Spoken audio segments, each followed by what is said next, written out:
అలాంటిది ఒక ఆశయం కోసం నా ప్రాణం పోతే నాకు ఓకే, కానీ పోయే ముందు చాలామంది తాట తీసేస్తాను చెప్తాను, గుర్తుపెట్టుకోండి. ఒళ్ళుపై తెలియకుండా, బాధ్యత లేకుండా, అడ్డగోలుగా మేము చేసేస్తాం ఏదైనా, మొత్తం తీసి రోమం తీసి కింద కూర్చోబెడతాం, గుర్తుపెట్టుకోండి. మిమ్మల్ని మీ చేత చప్పట్లు కొట్టించుకోవడానికో అరుపులుగా నేను చెప్పట్లేదు, ఇది వేదంతో చెప్తున్నాను. ఇది వేదనతో, బాధతో. ఒక్కళ్ళు మాట్లాడలా, మనకి రాష్ట్ర విభజనప్పుడు ఒక్క ఎంపీ కూడా మాట్లాడలా. రాష్ట్ర విభజన జరిగితే మాకు వచ్చే నష్టం ఏంటి మాట్లాడలా. జరగకూడదు అని వెళ్ళారు, ఒక్కడెళ్ళి కూర్చొని ఎంపీల్లో మాకు ఈ నష్టం వస్తుంది మాట్లాడడానికి భయం, కొడతారో లేదు వ్యాపారాలు పోతాయేమోనని. అంత దరిద్రపు గొట్టు బతుకులు ఎందుకు మనకి? ధైర్యం లేని సమాజం ఎందుకు? ధైర్యం లేని నాయకులు ఎందుకు? సిగ్గుండాలి కదా మనకి. అరే ఒకడు కూర్చోబెట్టి 56 రోజులు మొత్తం కడుపు కాలి ఏడుస్తాం. అతనికి కడుపు మంటకి భరించలేక బంకబట్టి గుడ్డ కట్టుకొని బట్ట కట్టుకొని కానీ కడుపు నిండా పెట్టుకొని ఏడిస్తే అతని ప్రాణత్యాగం మీద వచ్చింది. అలాంటి రాష్ట్రానికి అన్యాయం జరుగుతుంది, ఒక్కడు మాట్లాడేంటి? నాయకులు చేసిన తప్పులకి ప్రజలను ఎలా శిక్షిస్తారు? ఆ కోపం ఎవరికి ఉండద్దా? మనలో మనం కొట్టేసుకుందామా కులాల కింద? అమరజీవి జలధార వస్తే ఒక కులానికి వస్తాయి ఆ నీళ్లు. ఈ వేదిక పైన అంతా ఒక కులమా? పనిచేసే వాళ్ళంతా ఒక కులమా? ఏం మాట్లాడతారు ఒక్కొక్కళ్ళు? కులాల సమూహంతో కూర్చోబెట్టి కొట్టుకుంటాం, కానీ సమిష్టిగా ఇది ఆంధ్రప్రదేశ్, ఇది భారతం, ఇది భారతదేశం అని లేదే ఎవరికి. నాయకులు కూడా కావాలని అదే కోరుకుంటా ఉన్నా. నేను ట్రాన్స్పరెంట్గానే పట్టుకొచ్చాను. 10,000 మందికి ఏకదాటిని ఇచ్చానంటే నా కులపోళ్ళని ఇచ్చానా? నేను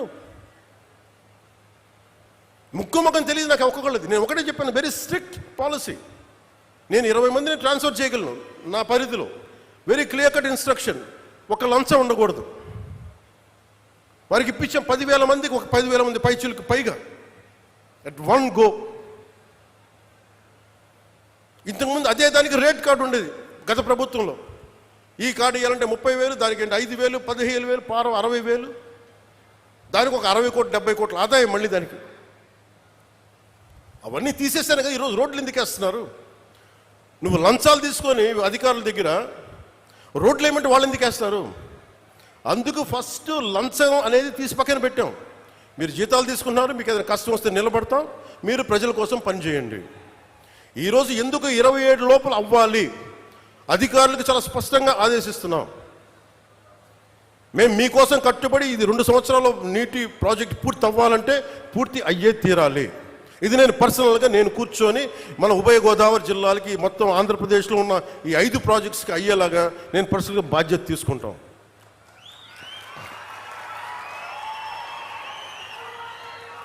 మీరు ఊహించుకోండి, నా స్వార్థం వదులుకోకపోతే, నన్ను నేను తగ్గించుకోకపోతే 3,500 కోట్ల రూపాయలతో పల్లి పండుగ 1.0 చేసేవాళ్ళమా? తద్వారా 4,007 కిలోమీటర్ల సిసి రోడ్లు వేయగలిగే వాళ్ళమా? నేనే కనుక నా స్వార్థం కోసం ఆలోచన తగ్గించకుండా ఉంటే 1,00,000 ఫామ్ పాయింట్స్ కట్టేవాళ్ళమా? నేనే కనుక తగ్గకుండా ఉంటే 22,500 మినీ గోకులాలు కట్టేవాళ్ళమా? నేనే కనుక తగ్గకుండా ఉంటే 10,000 ఎకరాలు ఉద్యానవనాలు పంటలు పండేయా? నేనే కనుక తగ్గకుండా ఉంటే 7,000 కోట్లతో 8,000 కిలోమీటర్ల బీటీ మరియు సిసి రోడ్లు వస్తాయా? ఇంకొక 25,000 మినీ గోకులాలు వస్తాయా?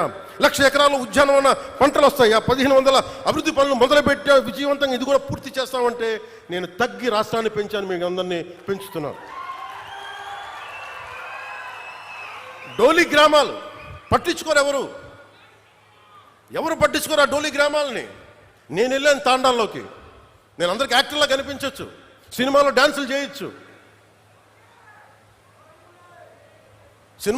చేయొచ్చు, నా పని అది, నా వృత్తి అది. కానీ ఎందుకు చేస్తా ఉంటారే? మన మనిషి కష్టాల్లో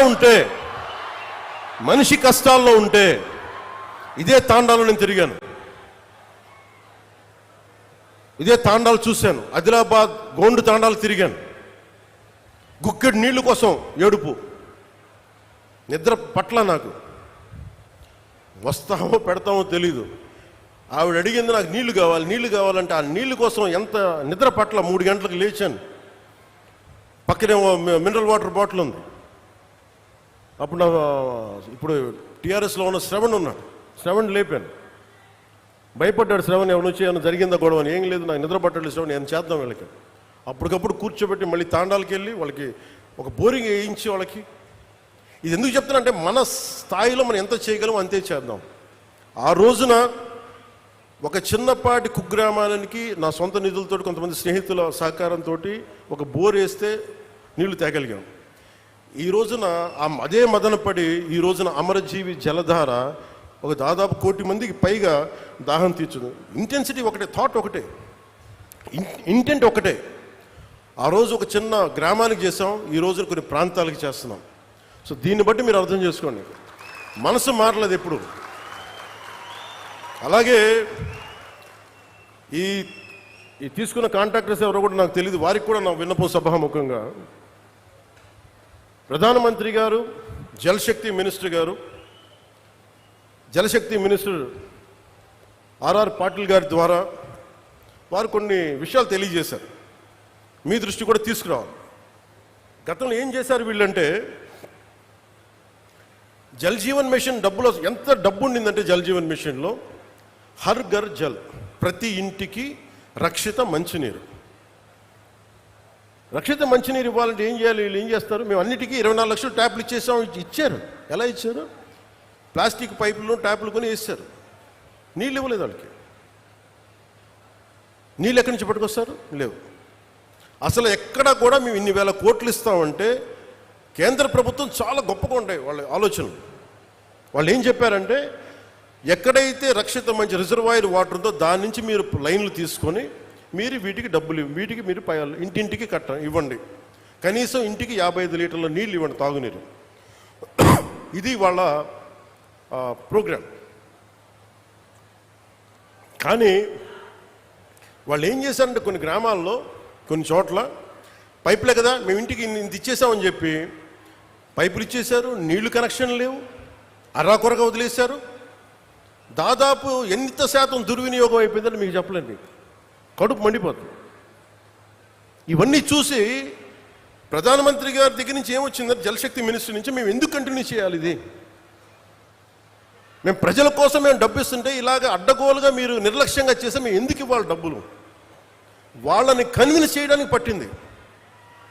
ఇందాక శ్రీనివాస్ వర్మ గారు చెప్తున్నారు, తపన పడుతున్నారంటే, మీరు డబ్బులు ఇస్తే మళ్ళీ మీరేం చేస్తారో, తినేస్తారేమో.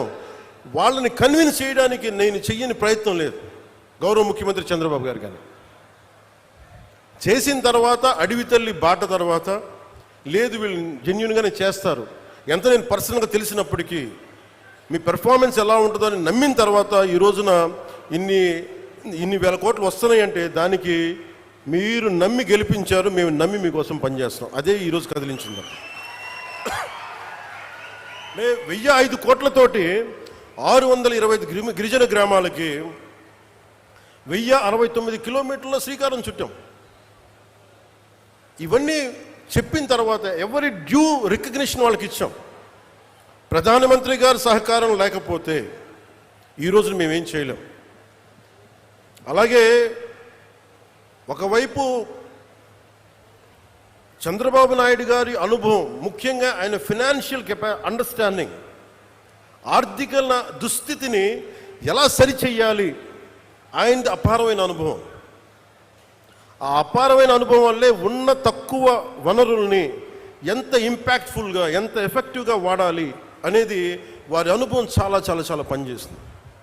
నేను ఏ ఆశయం కోసమైతే 3 పార్టీలు కలవాలనుకున్నానో దానికి ఈరోజు మన ప్రాజెక్టే నిదర్శనం. ఈరోజు ఈ అమరజీవి జలధార దానికి అదే నిదర్శనం. ఈరోజు మనం ఎక్కడ చూపించలా, మనం ఎక్కడా కూడా నిలబడ్డాం, మనం ఎక్కడ కూర్చోబెట్టి కాంప్లసెంట్ యారిష్యూగా ఎక్కడ చూపించలేదు, మనం ఎక్కడ